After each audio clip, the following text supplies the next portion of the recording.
Hi hello പ്രീതാസ് വ്ലോഗിലേക്ക് സ്വാഗതം. എല്ലാവരും സുഖമായിരിക്കുന്നു എന്ന് കരുതുന്നു. രാവിലെ ബ്രേക്ക്ഫാസ്റ്റ് താമസിക്കുന്ന ഹോട്ടലിൽ തന്നെയായിരുന്നു. അവിടെ ബ്രേക്ക്ഫാസ്റ്റ് കഴിച്ചതിന് ശേഷം ഞങ്ങൾ ഗോവയിലെ ബാക്കിയുള്ള ടൂറിസ്റ്റ് പ്ലേസൊക്കെ കാണുന്നതിനായിട്ട് പോവുകയാണ്. ആദ്യം ഞങ്ങളിത് അവസാനത്തെ ദിവസമാണ്, മൂന്നാമത്തെ ദിവസത്തെ വീഡിയോ ആണ്. ആദ്യം ഞങ്ങൾ കാണാൻ പോയത് ബിഗ് ഫുട്ട് മ്യൂസിയമാണ്. ബിഗ് ഫുട്ട് മ്യൂസിയം എന്നാണ് ഇതിൻ്റെ പേര്. വളരെ പുരാതനമായ ഒരു മ്യൂസിയമാണ്. അതേപോലെ തന്നെ ഒരുപാട് കാര്യങ്ങൾ പണ്ടത്തെ ഗോവ എങ്ങനെയായിരുന്നു എന്നാണ് ഇതിനുള്ളിൽ കാണാൻ കഴിയുന്നത്.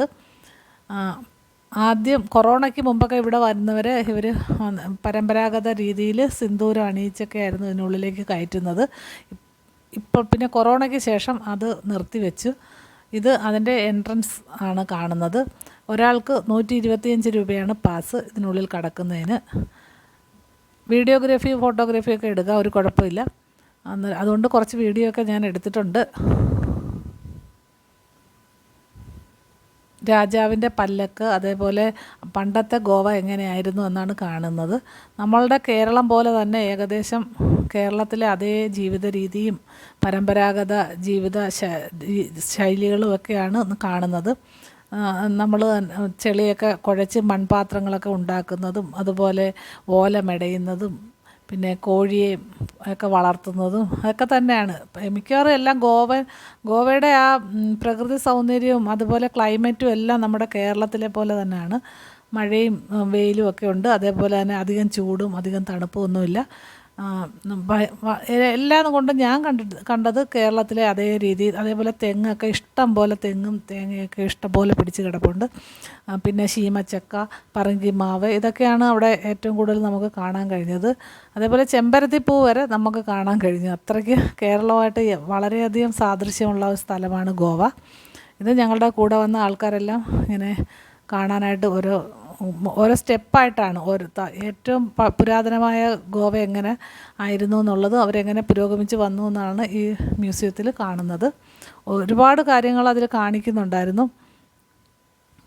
പഴയ ഓലയിട്ട വീടുകളും അതേപോലെ മുറത്തിൽ നെല്ല് പാറ്റുന്നതും അതൊക്കെ ഉണ്ടായിരുന്നു.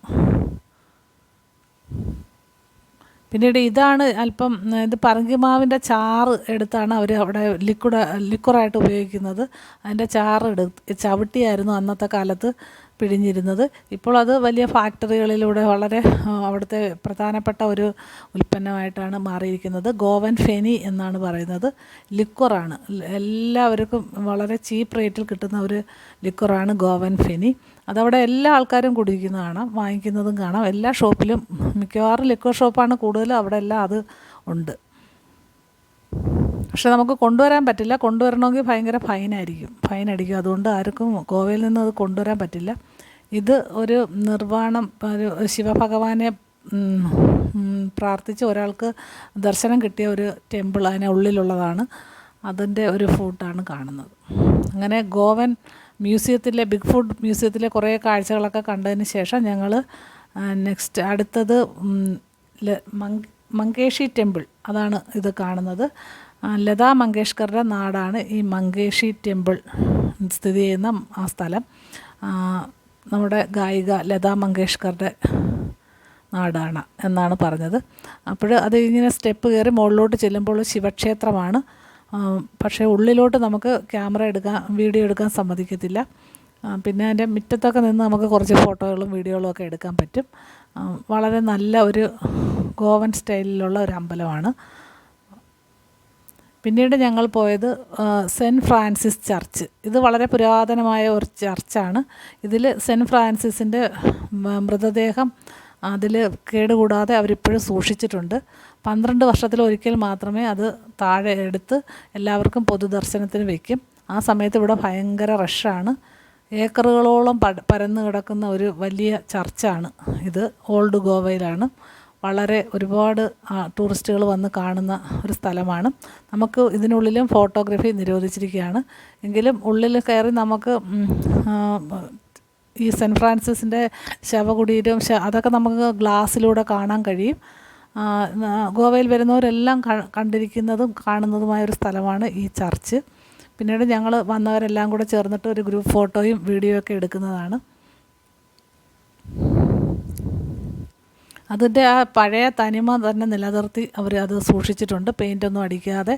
അന്ന് ഗോവ ചർച്ച് എങ്ങനെ പണിതിരിക്കുന്നത് അതേപോലെ തന്നെയാണ്. അതിന് നേരെ ഓപ്പോസിറ്റാണ് ഈ ന്യൂ ഗോവ ചർച്ച്. ഇതും വളരെ മനോഹരമായ പുതിയ രീതിയിൽ പണിതിരിക്കുകയാണ്. ഇതിനകത്ത് പോർച്ചുഗീസുകാരുടെ പടച്ചട്ടകളും അവരുടെ ആയുധങ്ങളും അതുപോലെ തന്നെ ഈ പള്ളി നിർമ്മിച്ചതിൻ്റെ ഒരു ഡോക്യുമെൻ്ററിയൊക്കെ ഇതിനുള്ളിൽ കയറുമ്പോൾ കാണിക്കും. അവിടെയും നമുക്ക് വീഡിയോഗ്രാഫി എടുക്കാൻ പാടില്ല, പുറത്തു നിന്ന് ഫോട്ടോയൊക്കെ എടുക്കുന്നതിന് കുഴപ്പമില്ല. അങ്ങനെ അതിൻ്റെ കുറച്ച് വീഡിയോയൊക്കെ ഫോട്ടോയൊക്കെയാണ് ഈ കാണുന്നത്. ഇതൊക്കെ ഗോവയിൽ വരുന്ന ആൾക്കാർ തീർച്ചയായിട്ടും കണ്ടിരിക്കുന്നതും എല്ലാവരും കാണുന്നതായിട്ടുള്ള സ്ഥലങ്ങളാണ് ഈ new Goa, old Goa church. ഇതിന് ശേഷം പിന്നീട് ഞങ്ങളൊരു ബീച്ചിലും കൂടെ പോകുന്നുണ്ട്, ഡോണോപോള ബീച്ച്. അതാണ് ലാസ്റ്റിൽ പോകാൻ തീരുമാനിച്ചിരിക്കുന്നത്. ഇതിനുള്ളിൽ കയറുന്നതിന് വലിയ പാസ്സൊന്നുമില്ല, 10 രൂപയുടെ ഒരു പാസ് എടുത്താൽ ഇതിനുള്ളിൽ കയറി എല്ലാം കാണാൻ പറ്റും. ഞങ്ങളെല്ലാം പോയി കണ്ടു, പക്ഷേ ആരും ഫോട്ടോയൊന്നും വീഡിയോ ഒന്നും എടുക്കാൻ പറ്റിയിട്ടില്ല.